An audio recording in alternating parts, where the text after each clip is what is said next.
बिस्मिल्लाहिर्रहमानिर्रहीम। Dear students, अस्सलाम वालेकुम। क्या हाल चाल हैं? ठीक हैं? आज बेटा हम स्टडी करने वाले हैं सब्सटेंस की फ़िज़िकल प्रॉपर्टीज़ को।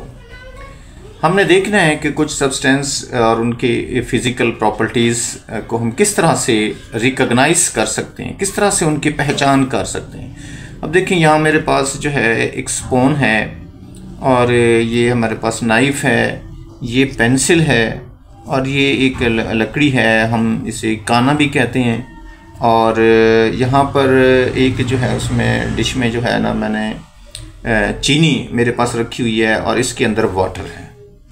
तो इससे हम दो चीज़ों को स्टडी करने की कोशिश करेंगे। सबसे पहले हम हार्डनेस के कंसेप्ट लेंगे कि हार्डनेस क्या है। अब देखिए, ये मेरे पास नाइफ़ है और ये जो है वो लकड़ी है। अब आप देखें, आपके सामने मैं इसको तराशने लगा हूँ। ये देखें, ये बड़े आराम से जो है आप देखें इसको तराशा जा सकता है। तो इसका मतलब ये जो लकड़ी मेरे हाथ में है वो इस नाइफ़ की मदद से बड़ी आसानी से जो है वो तराशी जा रही है, उसको काटा जा रहा है। ये देखें, ये लकड़ी काफ़ी नरम है जो इस नाइफ़ की मदद से काटी जा रही है। आप देखें, मैं इसको आपके सामने इस तरह से, ये देखें, इस तरह से, ये देखें। इसी तरह से अगर मैं इस पेंसिल को तराशने लगूं तो पेंसिल को देखें आप, थोड़ा सा इस पे थोड़ा सा उस लकड़ी की निस्बत ज़ोर लगाना पड़ेगा। देखें आप, इसको छीला तो जा रहा है लेकिन थोड़ा सा जोर लगा के, ये देखें, जोर लगाना पड़ रहा है मुझे काफ़ी है, देखें, ठीक है। और इस तरह से देखें, या भी नाइफ़ की मदद से मैं इसको फिर, ये देखें, बड़ा सिंपल वे में मैं आपको समझाने की कोशिश कर रहा हूँ। देखिए, ये जो लकड़ी थी और ये पेंसिल, दोनों में डिफरेंस देखें। ये थोड़ी नरम थी ज़्यादा और ये उसकी निस्बत थोड़ी हार्ड है, यानी इस लकड़ी की निस्बत इस पर ज़ोर ज़्यादा लगाना पड़ा है, तब जाके इसको छीला जा सकता है। और इसी तरह से ये मेरे पास है जी स्पून। अब स्पून को देखें, स्पून को मैं छीलने की कोशिश करता हूँ। स्पून आप देखें, स्पून क्या छीली जाएगी? नहीं, स्पून पर ये नाइफ़ काम नहीं कर रहा। क्यों नहीं करता? क्योंकि स्पून मेटल है, हार्ड है, बहुत ज़्यादा हार्ड है, वो इस नाइफ़ से भी ज़्यादा हार्ड है, तो नाइफ़ इस पर काम नहीं कर रहा।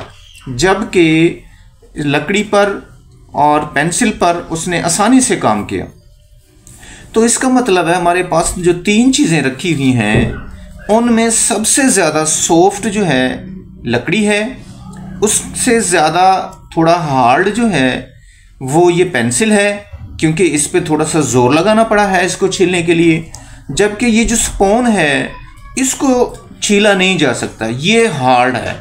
तो चीज़ों की हार्डनेस को हम स्टडी कर रहे हैं। तो आप देखें, जो स्पून है वो हार्ड हुई, स्पून को छीला नहीं जा सकता। उससे कम हार्ड ये पेंसिल है और उससे सबसे कम हार्ड जो है वो ये लकड़ी है।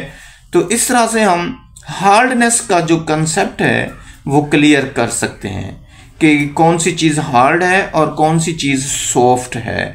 और हमें कंपैरिजन करके, मवाजना करके चीज़ों का हम ये बता सकते हैं कि ये सबसे ज़्यादा हार्ड चीज़ है और ये जो सब्सटेंस है ये बहुत ही सॉफ्ट है।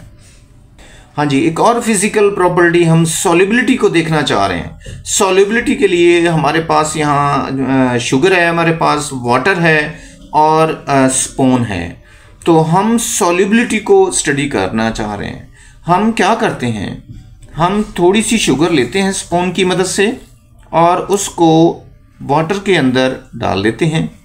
वाटर के अंदर डालने के बाद इसको हिलाते हैं। तो क्या शुगर पानी में डिज़ोल्व हो जाएगी? पानी में शुगर डिज़ोल्व होती है। आप देखें, आहिस्ता आहिस्ता ये हल होती जा रही है, डिज़ोल्व होती जा रही है। जब शुगर पानी में डिज़ोल्व हो रही है तो ये इसकी सॉल्युबिलिटी है। हम इसको सॉल्युबिलिटी कहते हैं कि ये सॉल्यूबल हो रही है, ये हल हो रही है, वाटर के अंदर ये हल हो रही है। अब आप देखें, आहिस्ता आहिस्ता ये ये हल होती जा रही है। तो इसको सॉल्युबिलिटी कहते हैं कि एक सब्सटेंस दूसरे सब्सटेंस में जब हल होना शुरू हो जाए, हल हो जाए, तो उसको पहले वाले सब्सटेंस की सॉल्युबिलिटी कहते हैं। अब देखें यहाँ हमने शुगर इसमें डाली है तो शुगर इसमें डिसॉल्व हो रही है, हम कहते हैं कि ये इसके अंदर सॉल्यूबल है, इसके अंदर हल हो रही है। अब देखें आहिस्ता आहिस्ता वो जो हाफ स्पून मैंने शुगर इसके अंदर डाली थी सारी की सारी इसमें डिसॉल्व हो गई है, सारी की सारी हल हो गई है। तो ये सॉल्युबिलिटी का कंसेप्ट है और ये फिजिकल मेथड यूज़ किया है। अपने हाथ की मदद से मैंने स्पून में चीनी डाली है और उसको हिला रहा हूँ हाथ की मदद से, तो ये एक फिजिकल मेथड हो रहा है। तो सॉल्युबिलिटी चीज़ों की ये फिजिकल प्रॉपर्टी है। तो इस तरह से हमारा ये सॉल्युबिलिटी का कंसेप्ट भी यहाँ क्लियर होता है कि चीज़ें किस तरह से सॉल्यूबल होती हैं। आपके सामने मैंने शुगर और वाटर की एग्जांपल रखी है। Thank you very much. अल्लाह हाफिज़।